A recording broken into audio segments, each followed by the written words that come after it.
Hello friends, कैसे आप सारे। I hope you all doing good. मैं डॉक्टर सिंसानी, आप सभी का स्वागत है मेरे यूट्यूब चैनल पे। दोस्तों, लास्ट कुछ वीडियो में हम लोगों ने पाइलोनेडल साइनस बीमारी के बारे में बात किया था। क्या होता है, कैसे हमारे शरीर में डेवलप होता है, क्या क्या लक्षण देखने को मिलते हैं व्यक्ति में, और इस बीमारी में कौन सा हम लोग रिपोर्ट कराएं ताकि हमें कंफर्म हो जाए ये बीमारी है कि नहीं। तो आज हम लोग बात करेंगे। आज का जो हमारा विषय है वो है मैनेजमेंट ऑफ पाइलोनेडल साइनस, यानी इस बीमारी में क्या क्या हम लोग प्रिकॉशन रख सकते हैं और कौन कौन सा सर्जिकल प्रोसीजर या ये दवाई से सही हो सकता है कि नहीं, इसके बारे में हम लोग डिस्कस करने वाले हैं। तो शुरू करते हैं आज के वीडियो मैनेजमेंट ऑफ पाइलोनेडल साइनस के बारे में।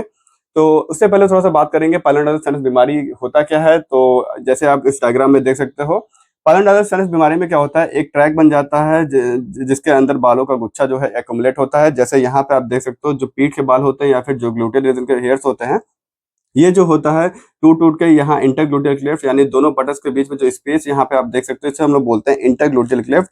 यहाँ पे हेयर्स आके एक्युमुलेट होते हैं और एक्युमुलेट होकर यहाँ पे एक मिड पिट लाइन का फॉर्मेशन हो जाता है और धीरे धीरे जो हेयर्स होते हैं यहाँ पे इकट्ठा होने लगते हैं और इसी बीमारी को हम लोग बोलते हैं पाइलोनेडल साइनस। तो यहाँ पे एक सिंपल से आप समझ सकते हो, एक ट्रैक बन जाता है, एक रास्ता रहता है जहाँ जिसके अंदर बालों का गुच्छा आके एक्युमुलेट रहता है। इसी को हम लोग बोलते हैं पाइलोनेडल साइनस। तो सबसे पहले बात करेंगे प्रिवेंशन के बारे में। कोई भी बीमारी हो उससे सबसे पहले हम बात करेंगे बचाव, ताकि ये बीमारी हमें हो ना। तो सबसे पहले प्रिवेंशन के बारे में बात करेंगे तो लोकल हाइजीन को आपको मेंटेन करना है, क्योंकि ये जो एरिया होता है काफी सेंसिटिव होता है और यहाँ पे काफी हेयर्स होने के कारण यहाँ पे मॉइस्चर होता है। तो आप क्या करिए, यहाँ पे अगर बाल टूट टूट के आ रहे हैं तो इसको एक पार्टिकुलर टाइम पे कम से कम डेली या फिर 2-3 दिन में एक बार इस पार्टिकुलर एरिया को क्लीन करें वहाँ पे अच्छे से, क्योंकि यहाँ पे बालों के कारण मॉइस्चर होता है। यहाँ पे एनारोबिक रिएक्शन होते रहते हैं जिसके कारण यहाँ पे बैक्टीरियल ग्रोथ हो सकता है। तो इस पार्टिकुलर एरिया का आपका मतलब हाइजीन मेंटेन करना है। दूसरा प्रिवेंशन के बारे में बात करेंगे, वेट लॉस। अगर जो देखा जाता है ये बीमारी ओबेस पेशेंट में ज्यादा देखने को मिलता है और या फिर जो लंबे समय तक बैठते हैं उनको भी ये बीमारी ज्यादा देखने को मिलता है। तो ओबेस पेशेंट में क्या करना है, आपको फैट लॉस करना है। अगर आप थोड़े मोटे हैं या फिर हेल्दी हैं तो उसमें क्या करना है, आपको थोड़ा सा फैट लॉस करना है ताकि आपको ये समस्या हो ना। तीसरा बात करेंगे रिमूवल ऑफ हेयर। जिनको बाल शरीर पे ज्यादा होते हैं, स्पेशली बात करें पीठ पे या फिर ग्लूटियल रीजन पे, अगर हेयर्स ज्यादा होते हैं तो आपको पार्टिकुलर टाइम पे इस एरिया का हेयर्स को जो है आपको रिमूव करके रखना है ताकि यहाँ पे ये समस्या आपको उत्पन्न न हो।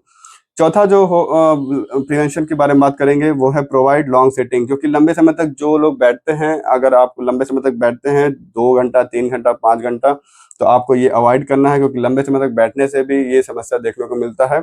और अगर आप 1 घंटा बैठ रहे हो तो कम से कम 1 घंटा में आप 5 से 10 मिनट तक खड़े हो जाए, थोड़ा टहल लीजिए। उसके बाद एक पार्टिकुलर इंटरवल पे गैप ले करके थोड़ा टहल करके उसके बाद अपना काम करें।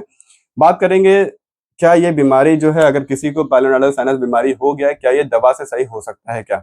तो दोस्तों, आपको क्लियरली बता दूं, ये जो बीमारी है ये दवा से नहीं सही होता। लोगों को लगता है कि कोई फोड़ा या फुंसी यहाँ पे आप जब टच करोगे तो यहाँ पे फील होगा कि एक गांठ स्ट्रक्चर यहाँ पे बन जाएगा, बना रहता है।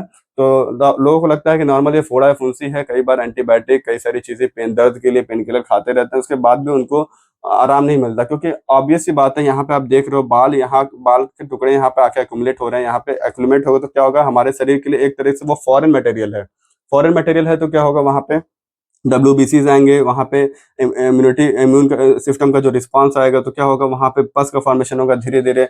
और यहाँ पे इन्फेक्शन के कारण यहाँ पे पस निकलता रहेगा और अजीब सा स्मेल भी देखने को मिलता है, बिकॉज ऑफ एनारोबिक रिएक्शन की वजह से।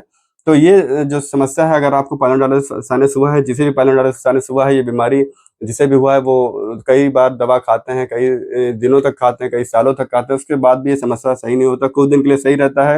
एंटीबायोटिक कुछ लोग खाते हैं तो क्या होता है, इस पार्टिकुलर एरिया कुछ दिन के लिए जो होता है सूख जाता है, उसके बाद दोबारा हो जाता है।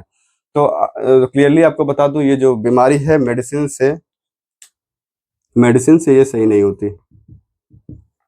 मेडिसिन से ये बीमारी सही नहीं होती। आपको सर्जिकल प्रोसीजर के लिए जाना पड़ता है। कौन कौन से सर्जिकल प्रोसीजर किए जाते हैं इसके बारे में बात करेंगे। तो सबसे पहला सर्जिकल प्रोसीजर जो किया जाता है, एक्सीजन। जो यहाँ पे आप ट्रैक देख रहे हो, जो पीएनएस का ट्रैक है, ये जो पीएनएस का आप ट्रैक देख रहे हो, पीएनएस ट्रैक, और यहाँ पे जो होल होता है इसको हम लोग बोलते हैं मिड पिट लाइन।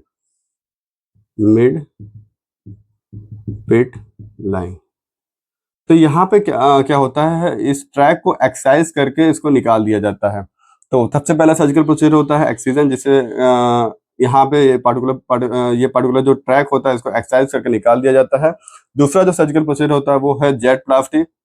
जेड प्लास्टिक भी एक तरीके से एलोपैथ में जो मॉडर्न सर्जन होते हैं वो ड्यूरिंग जिन्हें भी पीएनएस की समस्या होती है उनमें जेड प्लास्टिक सर्जरी परफॉर्म करते हैं। तीसरा जो प्रोसीजर होता है वो है मार्सोपेलाइजेशन। ये भी एक प्रकार की सर्जरी होती है जो कि परफॉर्म किया जाता है in case of pyelonephritis sinus. और ये जो तीनों आप देख रहे हो, ये जो तीनों प्रोसीजर है, ये मॉडर्न सर्जन द्वारा, ये एलोपैथिक ट्रीटमेंट है। मॉडर्न सर्जन जो सर्जरी करते हैं, मॉडर्न सर्जन द्वारा किया जाता है। और ये जो थेरेपी मैं ये दोनों जो मैं बताने जा रहा हूँ, ये आयुर्वेदिक थेरेपी होती है और सबसे बेस्ट मानी गई है। क्यों बेस्ट मानी गई है इसके बारे में बात करेंगे। ये आयुर्वेदिक थेरेपी है। जो यहाँ पे आप देख सकते हो, जो चौथा थेरेपी बताई गई है, क्षार कर्म क्या किया जाता है। क्षार होता है, आयुर्वेद में कुछ मेडिसिन होती है जिसे क्षार बोलते हैं। इसको क्या करते हैं, जो पैरानोडल जो ट्रैक होता है उसको क्षार कर्म वहाँ पे उसको लोकल अप्लाई करते हैं। और क्षार का 3 काम होता है, छेदन, भेदन, लेखन। यानी ये क्या करता है, इंसिजन भी करता है, एक्सीजन भी करता है, स्क्रैपिंग करता है। ये 3 गुण होने के कारण क्या होता है, ये जो ट्रैक होता है उसको वहाँ यहाँ पे इसको सही कर देता है। और जो हेयर्स यहाँ पे स्पेसिफिक दिखा जाता है उसको निकालने में भी काफी हेल्प करता है। चौथा लास्ट प्रोसीजर जो 5वां प्रोसीजर होता है वो छारसूत्र थेरेपी। छारसूत्र थेरेपी सबसे बेस्ट थेरेपी होती है, क्योंकि इसमें जो होता है जिन्हें भी पाइलोनेफ्राइटिस साइनस की बीमारी होती है, कई बार वो 1 बार 2 बार ऑपरेशन करा के आते हैं, उसके बाद भी सही नहीं होते। लेकिन छारसूत्र जो थेरेपी है, इससे आपका रिकरेंस रेट ये इसलिए बढ़िया है क्योंकि इससे आपका रिकरेंस रेट सबसे कम है। जितनी भी सर्जरी मैंने बताई, यहाँ पे जो क्षार सूत्र थेरेपी होती है और क्षार कर्म जो प्रोसीजर होता है, ये दोनों में इसका रिकरेंस रेट यानी दोबारा होने के चांसेस कम होते हैं। क्या किया जाता है, जहाँ से आप ये मिड पिट लाइन देख रहे हो, यहीं से आप लोकल एनेस्थीसिया दे करके ये एरिया को सुन्न कर दिया जाता है। और यहाँ पे एक क्षार सूत्र बांध दिया जाता है। क्षार सूत्र बांधने बांधने से क्या होता है, इसके 3 कर्म होते हैं, कटिंग, क्यूरेट और हीलिंग। ये तीनों काम करता है। और ये जो हेयर्स होते हैं इसको रिमूव कर दिया जाता है। और सबसे बेस्ट प्रोसीजर होता है। और इसमें टाइम टू टाइम 400 चेंज किया जाता है। डिपेंड करता है ट्रैक जो लेंथ है वो कितना लंबा है। तो ये सारे सर्जिकल परफॉर्म किए जाते हैं। और अगर आप मेडिसिन खा रहे हैं तो आपको क्लियरली बता दूं, मेडिसिन से ये बीमारी सही नहीं होती। ये सारे आपको सर्जरी के लिए जाना ही पड़ता है और ये सारे सर्जिकल प्रोसीजर होते हैं। सारी चीज़ें मैंने आपको क्लियर बता दिया। अगर आपको कोई डाउट हो तो आप नीचे कमेंट सेक्शन में पूछ सकते हो। इसके लिए सबसे बेस्ट थेरेपी होती है 400 थेरेपी। बाकी 400 के बारे में मैंने बताया है आपको, क्या इसके कर्म होते हैं, कैसे काम करता है। तो अगर वीडियो अच्छा लगा तो लाइक शेयर सब्सक्राइब करिएगा। बहुत बहुत धन्यवाद।